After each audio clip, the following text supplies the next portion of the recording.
This is Healing with Haley, Episode 6, I Can Go the Distance. Is it possible that you are the cause of your own suffering? Are you thinking thoughts that are preventing you from taking your life to the next level? My name is Haley Kirk. I'm a life coach, mom, entrepreneur, fierce friend, here to show you how to be the hero of your story. Hello, everyone. Welcome to Healing with Haley. I'm so excited to be here. This episode is so special to me. I put a lot of thought into it. So here goes. I think the way I like to do podcasts is I really want to share my experience, what I know, what I've learned from others, and offer that knowledge to you, offer that experience to you. I really believe the quote by Ralph Waldo Emerson, that is so hard to say, Ralph Waldo Emerson. I would say Ralph Waldo Emerson. So anyway, say that 5 times fast. Ralph Waldo Emerson, Ralph Waldo Emerson, Ralph Waldo Emerson. Anyways, okay, focus, Haley. So he says, his famous quote is, everyone is my superior in some way in that I learn of him. And I really believe that. I really don't believe that human beings are better than one another. I think that we are all inherently valuable. We are all 100% lovable, 100% worthy. Fully back that up. Even if you're not a religious person, we are created in love. We were created, and that's how we know we are worthy. I love that mindset. I could be wrong, but we thrive, right? In that, believing that. I really believe that to be like just absolute truth. Okay, so every night I put my beautiful baby boy Israel to bed around 5:30, 5:45 on the dot. At 6 p.m. he is in bed. I have trained him to do that so that mom can have some sanity. So when I'm singing songs to him, I usually do You Are My Sunshine, the typical like hush little baby. What is that? Lullaby? That's like a typical lullaby. And I've started to get bored with the songs that I've been singing, and I'm sure he does too. So I started to just go through Disney because that's what I grew up with. So the song that I thought of was from Hercules.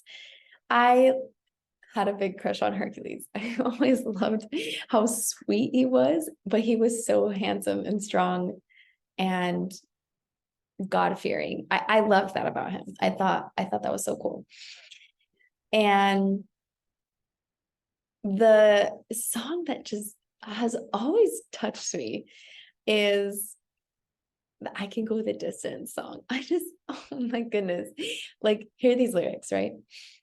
I have often dreamed of a far off place where oh my gosh, I'm gonna cry, where a great warm welcome will be waiting for me. And the crowds will cheer when they see my face. And a voice keeps saying, this is where I'm meant to be. I will find my way. I can go the distance. I'll be there someday. If I can be strong, I know every mile will be worth my while. I can go most anywhere to feel like I belong. It's such a beautiful message, right? It's such a strong, questy, adventurous, overcoming, long suffering. It has all these elements that are just everything I love and embrace and just want to put into a cookie or something and eat it. So I want Israel to believe those things. I want my God. I see Israel as my little Hercules, right? I see him just this big-eyed, fun-loving, cheerful, adventurous boy. And I would love for him to grow up believing those things about himself. Whatever he has set as a goal, he will achieve it. He can accomplish it. He just has to do it mile by mile because it will be worth his while. Everything about that song is just, it just rings, it resonates, this truth in my soul. Granted, I don't think that we need to search for belonging. I understand the tones though, right? The tone of it is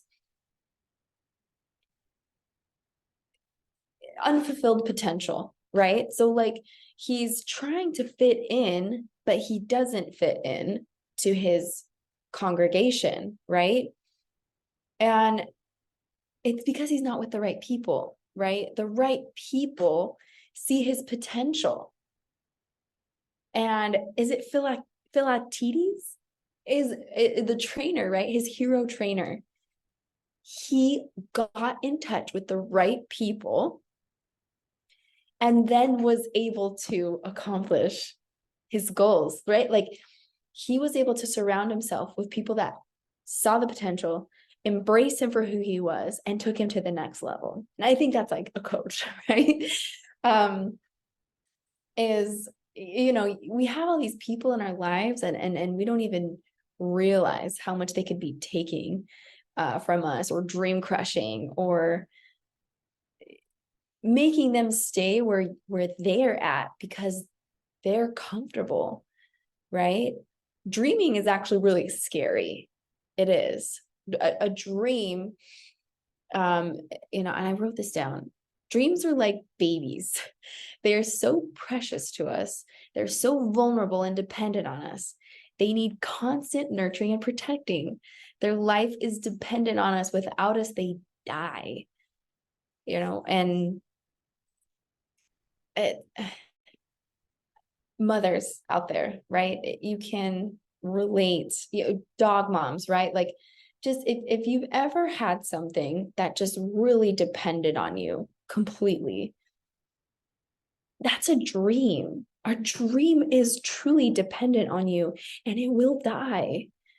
It will wither away if you don't nurture it daily, right? Like there are things that we can do daily to work on our goals. And that's actually the best way to do it. Just these little tiny micro habits, right? You know, I've talked about Atomic Habits a lot in my coaching program. I love that book because it has this idea of micro habits, and micro habits are little 2-minute versions of a bigger goal. So if you have a goal to run a marathon, a full marathon, right? A 2-minute version is putting on your tennis shoes right by the door so that you, when you get home from work or before you go to work, your shoes are right there. You've made it really easy and you've prevented resistance from you accomplishing your goal. And then you keep increasing that intensity until you get to the full marathon. So I love these principles of this song. When I wanted to share a story, when I earlier this year took my son Israel with me to a dance competition. It was a bachata competition in Miami, and it was a world summit competition, and we won first and second place in different divisions. One of them was because no one showed up, so it's okay. It tells you always show up. Showing up is like a majority of the battle. So anyways, lots of life lessons. When I competed, when I was on stage, I just felt on top of the world. I felt where I belong. I have always wanted to compete in a dance event. I had originally picked salsa when I was dreaming, but like I was so close to that realm, right? It's a Latin dance competition, and I was there. It was a window into what's possible, and it felt so good. And I was on that stage, and my friend Haisha, she was watching my son on the sidelines, and I'm telling you, it was as if the director of my movie Life of Haley, right, had just done one of those slow motion, like 0.75 speed on or even 0.5. It just felt, but I felt this like intensity in my body, and I felt this adrenaline, and it was like the best natural high, I would say. It was such a endorphin release. It was just tons of endorphins and dopamines and all the natural things my body supplies. It was in that moment when I had competed on the dance floor and tapped into what was possible for me, pushed myself to become that person that I wanted to be, someone who competes in a dance competition, right? And I did it. And the first thing I wanted to do after I got off stage and hugged my teammates, we were like, oh, that was it was so amazing, the synergy also between each other. And we had been like fighting and getting on each other's nerves and passive aggressive stuff and all that comes with dance teams, of course. And we're humans, right? We're messy humans, so of course it's bound to happen. And the synergy that we had, it was so beautiful. We felt like winners. I'm telling you, it felt like a winning performance. There was something about it that was ethereal. It was beautiful, really, is what it was. And the moment I got off stage, I ran. So the stage was like this. We got off the stage here, and I had to run all the way to the opposite side of the table. And I just grabbed my son, and I was throwing him up in the air and catching him, and he was giggling, and I was just in tears, and they were tears of so much joy and fulfillment.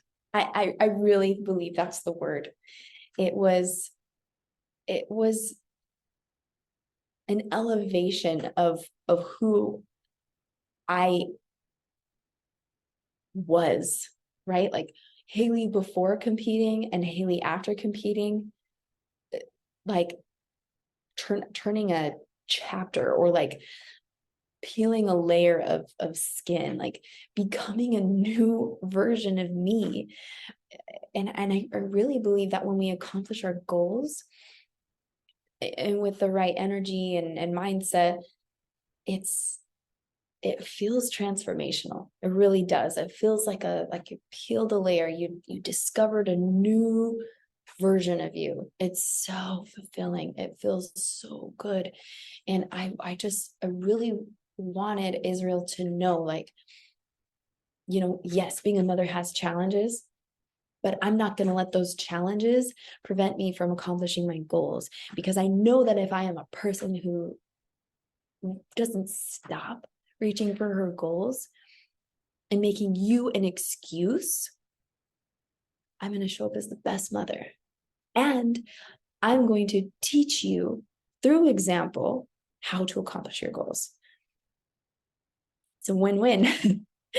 So I always want to show up that way for Israel. I think maybe there were tones, and I don't think this was on purpose, right? Being a mother, a parent in general, is you're going to show up amazing and you're going to show up really crappy. And sometimes I would get the messaging from my mom was that I made her life really hard. I made it so that she couldn't accomplish her goals, was the messaging. And I'm sure if she heard that, that would like really hurt her. But That's not my intention. My intention is that I don't want that messaging passed on to my son.